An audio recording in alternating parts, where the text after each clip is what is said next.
So if you thought I went hard in 2019, watch 2020, baby. Welcome to the first wacky moments of liberal expression of the new year. Now, the year may be new, but the leftist bias remains the same, which means CNN's Don Lemon will make a resolution to be even more biased in 2020. How about you? I'm going to lean in harder.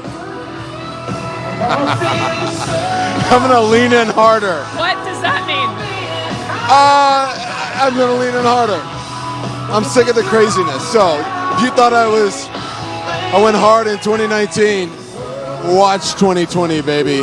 There's more to come. I'm a soldier. I'm ready to fight. Oh, yeah, he's a soldier, because a troop of Don Lemons would certainly inspire, well, not so much fear, but laughter. CNN wasn't laughing, though, as they looked forward to 2020, as they made their dire leftist predictions. What we saw from 2016 with the election of Trump, every study has shown that the predominant factor for Trump voters was not economic anxiety, but racial anxiety, which was exploited by Trump. So what we'll see in 2020, and I want to say this out loud up front, is the mainstreaming and further popularization of white supremacist conspiracy theories by the Republican Party. We already saw in 2018 with the midterms invasion, funded by George Soros, the Jewish globalist. And we've seen this mainstreaming by now right-wing politicians and Fox News. You say be on the lookout for voter suppression. Where and how so? 17 million people were purged from voter rolls records in the last 2 years alone. You look at Georgia, which just today announced that 100,000 people would not be allowed back on. Florida, where the entire state voted 1.5 million of people who paid their debt to society, former felons. They wanted them to have the right to vote,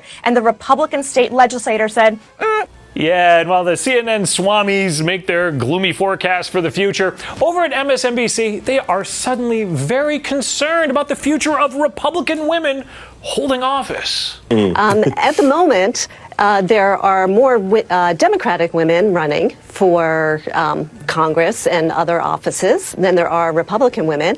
And Republicans, in 2018, Republican women had a 3% win rate.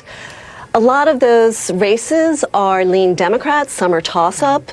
MSNBC and their guests have the answer, though. The keys to success for GOP women getting elected. It's the same as their answer for everything else.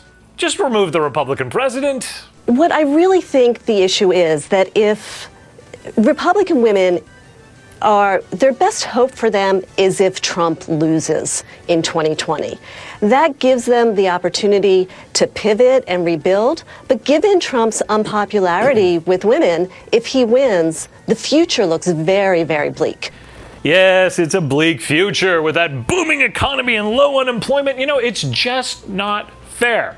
Someone can resolve these problems, and according to MSNBC, the Democrats have the answer, and I bet they do. So we've got the situation where there are riches abound, and we talk about them a lot, and people don't feel like it's being distributed to them in a fair way. This is a problem politicians of all stripes seem to want to address with constituents, and it doesn't tend to work out. Right, and it's why Democrats have been focusing on longer-term solutions built around infrastructure spending to increase productivity, higher levels of subsidies. Yeah, more government subsidies, more government control and spending. That will make things fair. And that whole good economic situation, well, that problem is easily resolved by the left.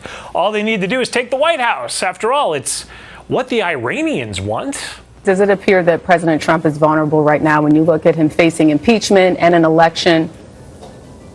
I think the Iranians are going to continue putting this pressure on us no matter what, right? No matter impeachment, no matter election.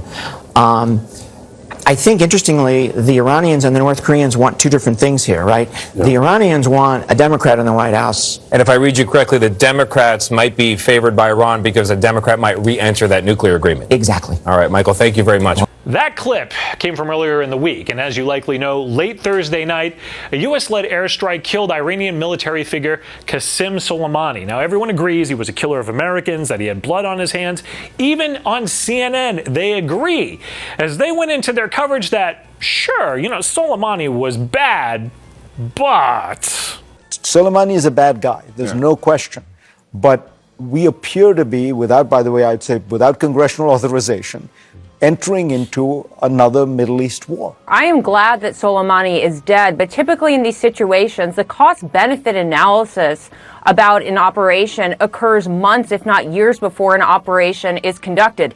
So I am deeply worried that he did not incorporate intelligence into planning this attack. This strike is fairly brazen, fairly audacious to a certain degree, to be taking out someone of such significance at a time when there is such tension in the region. But the issue is, was this a wise move, and what are going to be the repercussions? And is the Trump administration ready for this escalating crisis with Iran?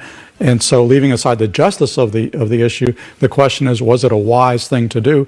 Now they want to leave aside the justice of the issue, all in the same week that they all desired fairness for 2020. But we all know how this bias boils down. Take it away, MSNBC.